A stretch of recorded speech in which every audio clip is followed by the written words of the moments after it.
എല്ലാവർക്കും നമ്മുടെ പുതിയ വീഡിയോയിലോട്ട് സ്വാഗതം. അപ്പോൾ ഇന്നത്തെ നമ്മുടെ റെസിപ്പി ചായക്കടയിലെ കൽമാസ് റെസിപ്പിയാണ് കേട്ടോ. ഒരു അടിപൊളിയായിട്ടുള്ള ഒരു ഐറ്റമാണ്. ഉള്ളിൽ നല്ല അടിപൊളിയായിട്ടുള്ള ഫില്ലിങ്സ് ഒക്കെ ഉള്ളതും പുറമേ നല്ല സോഫ്റ്റ് ആയിട്ടുള്ളതും ഒരു സൂപ്പർ സ്നാക്ക് തന്നെയാണ്. ഒരു ചൂടുള്ള ചായയുടെ കൂടെയൊക്കെ ഇതൊരെണ്ണം അങ്ങോട്ട് കഴിച്ചാൽ മതി, അത്ര ടേസ്റ്റാണ് കഴിക്കാൻ വേണ്ടിയിട്ട്. അപ്പോൾ തീർച്ചയായിട്ടും എല്ലാവർക്കും ഇഷ്ടമാണെന്ന് വിചാരിക്കുന്നു. ഇഷ്ടപ്പെട്ടാൽ വീഡിയോ ഇത് ഇപ്പം തന്നെ ഒന്ന് ലൈക്ക് ചെയ്തോളൂ.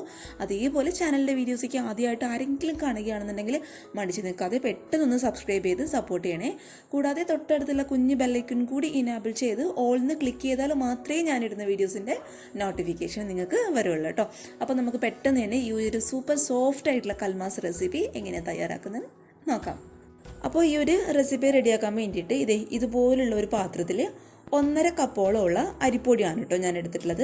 അപ്പോൾ അരിപ്പൊടി എന്ന് പറയുമ്പോൾ നിങ്ങൾക്ക് പുട്ടുപൊടിയാണെന്നുണ്ടെങ്കിൽ അതെടുക്കാം, അല്ലാന്നുണ്ടെങ്കിൽ നമ്മൾ പത്തിരി അതേപോലെ ഇടിയപ്പമൊക്കെ ചുടാനായിട്ട് ഉപയോഗിക്കുന്ന ഏറ്റവും നൈസായിട്ടുള്ള പൊടി ഉണ്ടല്ലോ, അതാണെങ്കിൽ അത് ഉപയോഗിക്കാം കേട്ടോ.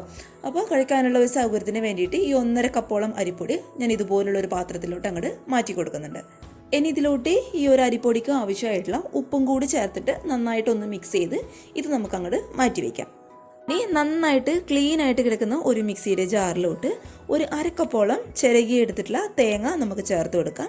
ഇനി ഈ ഒരു തേങ്ങയുടെ കൂടെ തന്നെ ഒരു 6-7 അല്ലി ചെറിയ ഉള്ളി അല്ലാന്നുണ്ടെങ്കിൽ കുഞ്ഞുള്ളിയും കൂടി ചേർത്ത് കൊടുക്കുന്നുണ്ട്. ഇനി നമ്മുടെ സ്നാക്കിന് നല്ലൊരു ഫ്ലേവർ കൊടുക്കാൻ വേണ്ടിയിട്ട് ഒരു 1/2 ടീസ്പൂണോളം പെരിഞ്ജീരകം കൂടി നമുക്ക് ചേർത്ത് കൊടുക്കാം കേട്ടോ. ഇനി നിങ്ങൾക്ക് പെരിഞ്ജീരകത്തിൻ്റെ ഫ്ലേവർ ഒട്ടും ഇഷ്ടമില്ല എന്നുണ്ടെങ്കിൽ അതിന് പകരമായിട്ട് സെയിം ക്വാണ്ടിറ്റിയിൽ തന്നെ സാധാരണ ജീരകം ഉപയോഗിച്ചാലും മതി. പക്ഷേ എപ്പോഴും ഞാൻ പ്രിഫർ ചെയ്യുന്നത് പെരിഞ്ജീരകം തന്നെയാണ് കേട്ടോ. പെരിഞ്ജീരകം ചേർക്കുന്ന സമയത്ത് നമ്മുടെ ഒരു സ്നാക്കിന് ഒരു പ്രത്യേക തരം ഒരു ടേസ്റ്റ് ആയിരിക്കും. ഇനി ഇതെല്ലാം കൂടി നമുക്ക് നന്നായിട്ടൊന്ന് ചതച്ചെടുക്കാം. ചതച്ചെടുക്കുന്ന സമയത്ത് നമ്മൾ ഇതിലോട്ട് വെള്ളം ഒന്നും ചേർത്ത് കൊടുക്കേണ്ട ആവശ്യമില്ല. ജസ്റ്റ് ഒന്ന് മിക്സിയുടെ ജാറിലിട്ടിട്ട് ഒന്ന് ചതച്ചെടുത്താൽ മാത്രം മതി. അപ്പോഴിതേ തേങ്ങ ഈ ഒരു മിക്സിയുടെ ജാറിലിട്ടിട്ട് ഞാനൊന്ന് ചതുക്കിയെടുത്തിട്ടുണ്ട്. ഇനി നമ്മളിങ്ങനെ ചതുക്കിയെടുത്തിട്ടുള്ള ഈ ഒരു തേങ്ങ നമ്മൾ നേരത്തെ എടുത്ത് വെച്ചിട്ടുള്ള ആ ഒരു അരിപ്പൊടിയുടെ മിക്സിലോട്ട് കംപ്ലീറ്റ് ആയിട്ട് നമുക്കങ്ങ് ചേർത്ത് കൊടുക്കാം. ഇനി ഇതെല്ലാം കൂടി നമ്മുടെ കൈ വെച്ചിട്ട് നമുക്ക് നന്നായിട്ടൊന്ന് മിക്സ് ചെയ്ത് കൊടുക്കാം. നമ്മൾ വെള്ളം ഒഴിച്ചിട്ട് കുഴച്ചെടുക്കുന്നതിന് മുന്നേ വേണം നമ്മൾ കൈ ഉപയോഗിച്ചിട്ട് ആ ഒരു തേങ്ങയും അരിപ്പൊടിയും ഒക്കെ നന്നായിട്ടൊന്ന് മിക്സ് ചെയ്യാൻ വേണ്ടിയിട്ട്. എങ്കിലേ നമ്മൾ ചേർത്ത് കൊടുത്ത ആ ഒരു തേങ്ങയുടെയും ആ ഒരു ചെറിയ ഉള്ളിയുടെയും പെരിഞ്ജീരകത്തിൻ്റെയും ആ ഒരു ഫ്ലേവറൊക്കെ കറക്റ്റായിട്ട് നമ്മുടെ അരിപ്പൊടിയിൽ കിട്ടത്തുള്ളൂ കേട്ടോ. അതുകൊണ്ട് വെള്ളം ഒഴിച്ചിട്ട് കുഴച്ചെടുക്കുന്നതിന് മുന്നേ നന്നായിട്ട് നമ്മുടെ കൈ വെച്ചിട്ട് ഒന്ന് മിക്സ് ചെയ്ത് കൊടുക്കാം. ഇനി ഇതിലോട്ട് തിളച്ചുകൊണ്ടിരിക്കുന്ന വെള്ളം വേണം നമ്മൾ ഒഴിച്ചു കൊടുക്കാൻ വേണ്ടിയിട്ട്. എങ്കിലും നമ്മൾ എടുത്തു കൊടുത്ത ആ ഒരു അരിപ്പൊടിയൊക്കെ കറക്റ്റായിട്ട് സോഫ്റ്റായിട്ട് മാറുള്ളൂ. അപ്പോൾ ഈ ഒരു സമയത്ത് നമുക്ക് കൈ വെച്ചിട്ട് കുഴച്ചെടുക്കാൻ വേണ്ടിയിട്ട് ബുദ്ധിമുട്ടായിരിക്കും. അതുകൊണ്ട് ഇതുപോലുള്ളൊരു സ്പൂൺ വെച്ചിട്ട് പതുക്കെ ഒന്ന് മിക്സ് ചെയ്ത് കൊടുക്കുക കേട്ടോ. നമ്മൾ ഒഴിക്കുന്ന ആ ഒരു സമയം തന്നെ നന്നായിട്ടൊന്ന് മിക്സ് ചെയ്ത് കൊടുക്കുകയാണെന്നുണ്ടെങ്കിൽ നമ്മുടെ എടുത്ത ഈ ഒരു അരിപ്പൊടി ആ ഒരു ചൂടുവെള്ളത്തിൽ കുതിർന്നിട്ട് നന്നായിട്ട് അങ്ങ് സോഫ്റ്റായിട്ട് മാറും.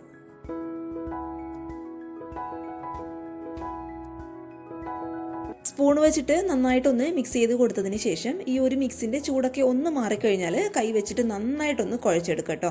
കാരണം ചൂടോട് കൂടി നമ്മൾ കൈ വെച്ചിട്ട് മിക്സ് ചെയ്യുന്ന സമയത്താണ് നമ്മുടെ ഈ ഒരു സ്നാക്കിൻ്റെ ഉൾവശമൊക്കെ നന്നായിട്ട് സോഫ്റ്റായിട്ട് മാറുക. അതുകൊണ്ട് നമുക്ക് എത്രത്തോളം ചൂടിൽ കുഴച്ചെടുക്കാൻ വേണ്ടിയിട്ട് പറ്റുമോ അത്രത്തോളം ചൂടിൽ നന്നായിട്ട് കൈ വെച്ചിട്ട് നന്നായിട്ട് നല്ല ബലം കൊടുത്തിട്ട് തന്നെ അങ്ങോട്ട് കുഴച്ചെടുത്തോളൂ. അപ്പോൾ നന്നായിട്ട് കുഴച്ചെടുത്തിട്ടുള്ള ഈ ഒരു മാവ് നമുക്കങ്ങ് മാറ്റി വയ്ക്കാം. ഇനി ഇത് ഒരു പാനിൽ ഒരു 2 ടേബിൾ സ്പൂണോളം വെളിച്ചെണ്ണ ഞാൻ ചൂടാകാൻ വെച്ചിട്ടുണ്ടായിരുന്നു. ആ വെളിച്ചെണ്ണ അത്യാവശ്യം നന്നായിട്ട് ചൂടാവുന്ന സമയത്ത് ഒരു മീഡിയം സൈസിലുള്ള സവാള ചെറുതായിട്ട് നമ്മൾ നുറുക്കിയിട്ടൊക്കെ കട്ട് ചെയ്യില്ലേ, ആ ഒരു രീതിയിൽ ഏറ്റവും ചെറുതായിട്ട് തന്നെ കട്ട് ചെയ്യാനായിട്ട് ശ്രദ്ധിക്കുക. അത് മുഴുവനായിട്ട് നമുക്കിതിലോട്ട് അങ്ങോട്ട് ചേർത്ത് കൊടുക്കാം.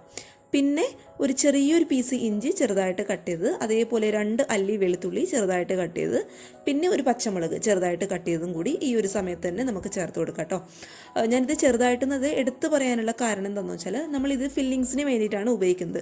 അപ്പോൾ നമ്മൾ ഒരുപാട് വലിപ്പത്തിൽ അങ്ങ് കട്ട് ചെയ്യുന്ന സമയത്ത് നമുക്ക് ആ ഒരു സ്നാക്കിൻ്റെ ഉള്ളിൽ ഫില്ല് ചെയ്യാൻ വേണ്ടിയിട്ട് ബുദ്ധിമുട്ടായിരിക്കും. അതുകൊണ്ടാണ് നമുക്ക് എത്രത്തോളം ചെറുതായിട്ട് കട്ട് ചെയ്യാൻ പറ്റുമോ അത്രത്തോളം ചെറുതായിട്ട് തന്നെ ഈ ഒരു സാധനങ്ങളൊക്കെ കട്ട് ചെയ്യാൻ വേണ്ടിയിട്ട് പ്രത്യേകം ഒന്ന് ശ്രദ്ധിച്ചേക്കണം.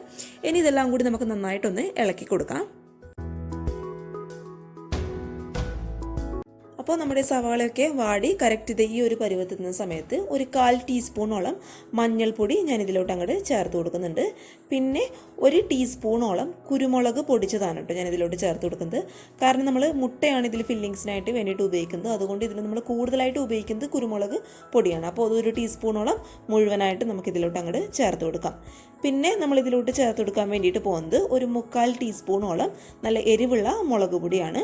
അതേപോലെ ഒരു 1/4 ടീസ്പൂണോളം നല്ലൊരു ഫ്ലേവറിന് വേണ്ടിയിട്ട് ഗരം മസാലയും കൂടി നമുക്ക് ഇതിലോട്ട് അങ്ങോട്ട് ചേർത്ത് കൊടുക്കാം.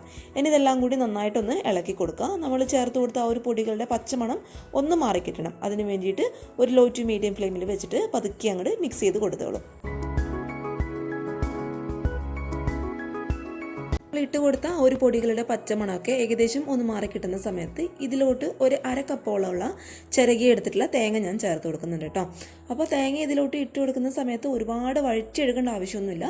നമ്മൾ ഇട്ട് കൊടുത്ത ആ ഒരു തേങ്ങയിലോട്ട് നമ്മൾ ചേർത്ത് കൊടുത്ത പൊടികളും അതേപോലെ സവാളയൊക്കെ ഒന്ന് മിക്സായി കിട്ടിയാൽ മാത്രം മതി. ഇനി ഈ ഒരു മസാലയ്ക്ക് ആവശ്യമായിട്ടുള്ള ഒരു നുള്ളു ഉപ്പും കൂടി ഞാൻ ഇട്ട് കൊടുക്കുന്നുണ്ട്. ഇനി ഇതെല്ലാം കൂടി നന്നായിട്ടൊന്ന് മിക്സ് ചെയ്ത് കൊടുത്തതിന് ശേഷം നമ്മൾ ഇതിലോട്ട് ചേർത്ത് കൊടുക്കാൻ വേണ്ടിയിട്ട് പോകുന്നത് 2 കോഴിമുട്ട നന്നായിട്ട് പുഴുങ്ങിയെടുത്ത് ഇതുപോലെ ചെറുതായിട്ടൊന്ന് കട്ട് ചെയ്തിട്ട് ഇതിലോട്ട് അങ്ങോട്ട് ചേർത്ത് കൊടുക്കാം. അപ്പോൾ ഈ ഒരു സ്നാക്കിന് നമ്മൾ മെയിനായിട്ട് ഫില്ലിങ്സിന് വേണ്ടിയിട്ട് ഉപയോഗിക്കുന്നത് തേങ്ങയും അതേപോലെ ഈ ഒരു പുഴുങ്ങിയെടുത്തിട്ടുള്ള മുട്ടയാണ്. അപ്പോൾ ഇത് ചേർത്ത് കഴിഞ്ഞതിന് ശേഷം ഒരുപാട് അങ്ങോട്ട് മിക്സ് ചെയ്യേണ്ട ആവശ്യമൊന്നുമില്ല. നമ്മുടെ ആ ഒരു മഞ്ഞയും വെള്ളയും കൂടി എല്ലാം കൂടി അങ്ങ് മിക്സ് ആയി പോകും. അതുകൊണ്ട് ജസ്റ്റ് ആ ഒരു മസാലയിൽ ഒന്ന് സോട്ട് ചെയ്തെടുത്താൽ മാത്രം മതി. അവസാനമായിട്ട് ഇതിലോട്ട് നമ്മൾ ചേർത്ത് കൊടുക്കാൻ വേണ്ടിയിട്ട് പോകുന്നത് ഒരു 1/2 ടേബിൾ സ്പൂണോളം പച്ച വെളിച്ചെണ്ണ, അതേപോലെ കുറച്ച് കറിവേപ്പിലയും കൂടി ചെറുതായിട്ട് കട്ട് ചെയ്ത് നമുക്ക് ഇതിലോട്ട് അങ്ങോട്ട് ചേർത്ത് കൊടുത്തിട്ട് സ്റ്റൗ അങ്ങ് ഓഫ് ചെയ്യാം. ഇനി ഈ ഒരു മസാല ഒന്ന് തണുക്കാൻ വേണ്ടിയിട്ട് അങ്ങ് മാറ്റി വയ്ക്കാം. അപ്പോൾ ഈ ഒരു മസാലയുടെ ചൂടൊക്കെ അത്യാവശ്യം നന്നായിട്ട് ഒന്ന് മാറി വരുന്ന സമയത്ത് നമുക്ക് ഈ ഒരു സ്നാക്ക് ഇനി ഒന്ന് ഷേപ്പ് ചെയ്തെടുക്കണം. അതിന് വേണ്ടിയിട്ട് കയ്യിൽ ആദ്യം കുറച്ചൊന്ന് വെളിച്ചെണ്ണ തടവി കൊടുക്കുക.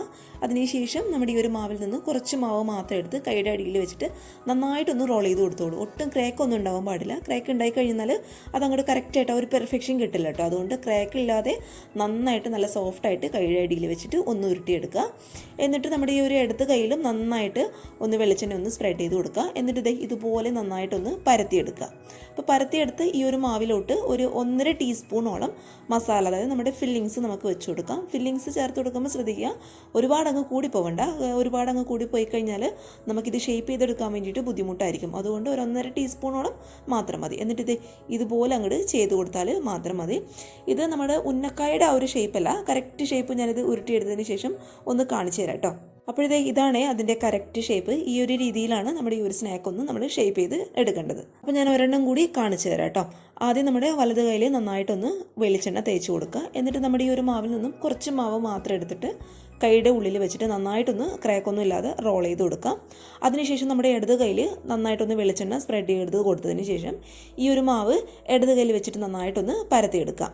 അതിനുശേഷം നമ്മുടെ ഫില്ലിങ്സിൽ നിന്നും ഒരു 1.5 ടീസ്പൂണോളം ഫില്ലിങ്സ് ഈ ഒരു മാവിലോട്ട് വെച്ച് കൊടുത്തിട്ട് ഇത് നമ്മൾ നേരത്തെ കാണിച്ചതുപോലെ കറക്റ്റ് ഷേപ്പിലൊന്ന് ആക്കിയെടുത്താൽ മാത്രം മതി.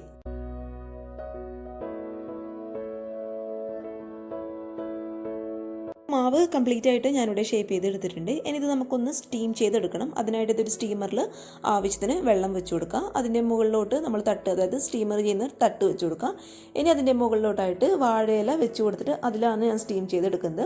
അപ്പോൾ നാട്ടിലുള്ളവർ ഇങ്ങനെ ചെയ്യുക. ഇനി നാട്ടിൽ വാഴയിലൊക്കെ കിട്ടാൻ പ്രയാസമുള്ളവർ സ്റ്റീമറിൽ നേരിട്ട്, അതായത് സ്റ്റീമറിൻ്റെ ആ ഒരു തട്ടിലോട്ട് നേരിട്ട് നമ്മുടെ ഈ ഒരു ഷേപ്പ് ചെയ്തെടുത്തിട്ടുള്ള മാവ് വെച്ച് കൊടുക്കുക കേട്ടോ.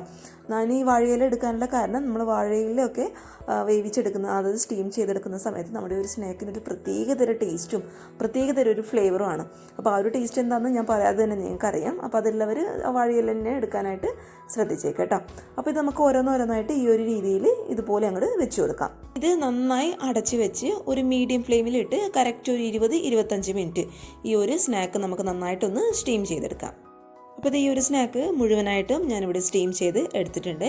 ഇനി നമുക്കിതൊരു മസാല വെച്ചിട്ട് ഒന്ന് കോട്ട് ചെയ്തിട്ട് എടുക്കണം. അപ്പോൾ അതും കൂടി ഞാനൊന്ന് കാണിച്ചു തരാം. ഇതിങ്ങനെ കഴിക്കാൻ തന്നെ നല്ല ടേസ്റ്റാണ് കേട്ടോ. അപ്പോൾ നമുക്ക് ജസ്റ്റ് ആ ഒരു സ്പൈസി ആയിട്ടുള്ള ഒരു സ്നാക്ക് കിട്ടാൻ വേണ്ടിയിട്ട് നമുക്ക് മസാല വെച്ചിട്ട് ഇതൊന്ന് കോട്ട് ചെയ്ത് ഫ്രൈ ചെയ്തെടുക്കണം. അപ്പോൾ ആ ഒരു മസാല റെഡിയാക്കാൻ വേണ്ടിയിട്ട് ഇതുപോലുള്ളൊരു പാത്രത്തിൽ 3 ടീസ്പൂണോളം നല്ല എരിവുള്ള മുളക് പൊടി ഞാൻ ഇട്ട് കൊടുക്കുന്നുണ്ട്. അതേപോലെ ഒരു 1/4 ടീസ്പൂണോളം മഞ്ഞൾപ്പൊടി ഇട്ട് കൊടുക്കുന്നുണ്ട്. പിന്നെ ഈ ഒരു മസാലയ്ക്ക് ആവശ്യമായിട്ടുള്ള ഒരു നുള്ളു ഉപ്പ്, അതേപോലെ നമ്മുടെ മസാലയ്ക്ക് നല്ലൊരു ഫ്ലേവർ കൊടുക്കാൻ വേണ്ടിയിട്ട് ഒരു 1/4 ടീസ്പൂണോളം ഗരം മസാല. ഇനി ഇതെല്ലാം കൂടി നന്നായിട്ടൊന്ന് മിക്സ് ചെയ്ത് കൊടുത്തതിന് ശേഷം ചെറുതായിട്ട് കട്ട് ചെയ്തിട്ടുള്ള കറിവേപ്പിലും കൂടി നമുക്കിതിലോട്ട് അങ്ങോട്ട് ചേർത്ത് കൊടുക്കാം. ഇനി ഇതെല്ലാം കൂടി നമുക്ക് കുറച്ച് വെള്ളം ഒഴിച്ചിട്ട് നന്നായിട്ടൊന്ന് മിക്സ് ചെയ്ത് കൊടുക്കണം. ഈ ഒരു മസാല എന്ന് പറയുന്നത് ഒരുപാട് കട്ടിയായിട്ടല്ല നമുക്ക് വേണ്ടത്, ഇച്ചിരി ലൂസോട് കൂടി തന്നെയാണ് കേട്ടോ. അപ്പോൾ അത്യാവശ്യത്തിന് വെള്ളം ഒഴിച്ചോളൂ, എന്നിട്ട് ഇതേ കറക്റ്റ് ഈ ഒരു പരുവത്തിൽ ആക്കിയെടുക്കുക.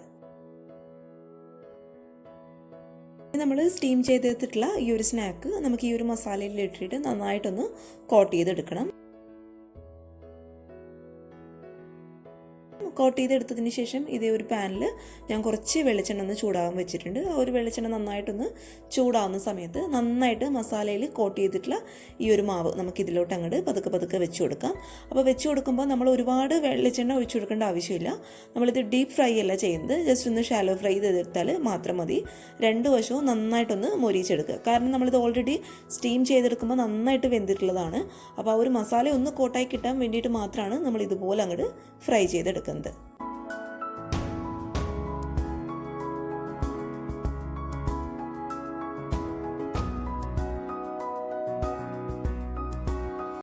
അപ്പോൾ ഇതേ മുഴുവനായിട്ട് ഞാനിവിടെ ഫ്രൈ ചെയ്തെടുത്തിട്ടുണ്ട്. ഉള്ളിൽ നല്ല സവാളയും അതേപോലെ മുട്ടയൊക്കെ ഉള്ള മസാലയും പുറമേ ഇതുപോലെയുള്ള നല്ല സ്പൈസി ആയിട്ടുള്ള മസാലയൊക്കെ ചേർന്ന് വരുമ്പോൾ കഴിക്കാനായിട്ടുണ്ടല്ലോ ഒരു അടിപൊളി ടേസ്റ്റുള്ള ഒരു സ്നാക്ക് തന്നെയാണ് കേട്ടോ. അപ്പോൾ തീർച്ചയായിട്ടും എല്ലാവരും ഒന്ന് ട്രൈ ചെയ്ത് നോക്കുക. പിന്നെ കുഞ്ഞുങ്ങൾക്കൊക്കെ കൊടുക്കുന്നവരാണെന്നുണ്ടെങ്കിൽ നമ്മൾ കോട്ട് ചെയ്തെടുക്കുന്ന ഈ ഒരു സ്പൈസി ആയിട്ടുള്ള മസാല ഉണ്ടല്ലോ, അതിൻ്റെ ക്വാണ്ടിറ്റിയൊക്കെ ഒന്ന് കുറച്ച് കൊടുത്താൽ മാത്രം മതി. പിന്നെ വേവിച്ചെടുക്കുന്ന സമയത്ത് തന്നെ ഇത് കഴിക്കാനായിട്ട് നല്ലൊരു ടേസ്റ്റ് തന്നെയാണ് കേട്ടോ. അപ്പോൾ അങ്ങനെയാണ് കുഞ്ഞുങ്ങൾക്ക് ഇഷ്ടമെന്നുണ്ടെങ്കിൽ അങ്ങനെ കൊടുക്കുക. അപ്പോൾ തീർച്ചയായിട്ടും എല്ലാവരും ഒന്ന് ട്രൈ ചെയ്ത് നോക്കുക. പിന്നെ നിങ്ങൾക്ക് ഈ മുട്ട വെച്ചിട്ട് ചെയ്യുന്നതിന് പകരം മുട്ടയ്ക്ക് പകരമായിട്ട് ചിക്കൻ വെച്ചിട്ടും ചെയ്യാം കേട്ടോ. അപ്പോൾ അങ്ങനെയാകുമ്പോൾ അത് ചിക്കൻ കൽമാസ് ആവും. അത്രയേ ഉള്ളൂ ഡിഫറൻസ്. അപ്പോൾ തീർച്ചയായിട്ടും എല്ലാവർക്കും ഇഷ്ടമായെന്ന് വിചാരിക്കുന്നു. ഇഷ്ടപ്പെട്ടാൽ ഈ വീഡിയോ ഇപ്പോൾ തന്നെ താഴെ കാണുന്ന ലൈക്ക് ബട്ടണിൽ നന്നായിട്ടൊന്ന് പ്രസ് ചെയ്തോളൂ. അതേപോലെ ചാനലിൻ്റെ വീഡിയോസൊക്കെ ആദ്യമായിട്ട് ആരെങ്കിലും കാണുകയാണെന്നുണ്ടെങ്കിൽ സബ്സ്ക്രൈബ് ചെയ്യുക. സബ്സ്ക്രൈബ് ചെയ്താൽ മാത്രം പോരാ, തൊട്ടടുത്തുള്ള കുഞ്ഞ് ബെലൈക്കൺ കൂടി ഇനാബിൾ ചെയ്ത് ഓൾന്ന് തന്നെ ക്ലിക്ക് ചെയ്യുക കേട്ടോ. എങ്കിലേ ഞാനിടുന്ന വീഡിയോസ് നിങ്ങൾക്ക് നോട്ടിഫിക്കേഷനായിട്ട് വരും. കൂടാതെ എൻ്റെ ഫേസ്ബുക്ക് പേജ് ഒന്ന് ഫോളോ ചെയ്തേക്കുക. ഫേസ്ബുക്ക് പേജിൻ്റെ ID താഴെ ഡിസ്ക്രിപ്ഷൻ ബോക്സിൽ ഞാൻ കൊടുക്കാം കേട്ടോ. പിന്നെ ഈ ഒരു റെസിപ്പി ഇഷ്ടപ്പെട്ടാൽ ഞാൻ എപ്പോഴും പറയുന്നത് തന്നെയാണ്, ഈ ഒരു വീഡിയോ നിങ്ങളുടെ ഫാമിലിയും ഫ്രണ്ട്സൊക്കെ ആയിട്ട് ഒന്ന് ഷെയർ ചെയ്ത് കൊടുത്തിട്ട് സപ്പോർട്ട് ചെയ്യുക കേട്ടോ. കൂടാതെ നിങ്ങൾ ട്രൈ ചെയ്തിട്ടുള്ള റെസിപ്പീസിൻ്റെ ഫോട്ടോസ് എനിക്ക് ഇമെയിൽ വഴിയോ അല്ലാന്നുണ്ടെങ്കിൽ മെസ്സഞ്ചർ വഴിയോ ഫേസ്ബുക്ക് പേജ് വഴിയോ അയച്ചു തരിക. എല്ലാത്തിൻ്റെയും ID താഴെ ഡിസ്ക്രിപ്ഷൻ ബോക്സിൽ ഞാൻ കൊടുക്കാം കേട്ടോ. അപ്പോൾ നാളെ ഒരു നല്ല വീഡിയോ ആയിട്ട് കാണും വരെ thank you for watching Simnas food world. By.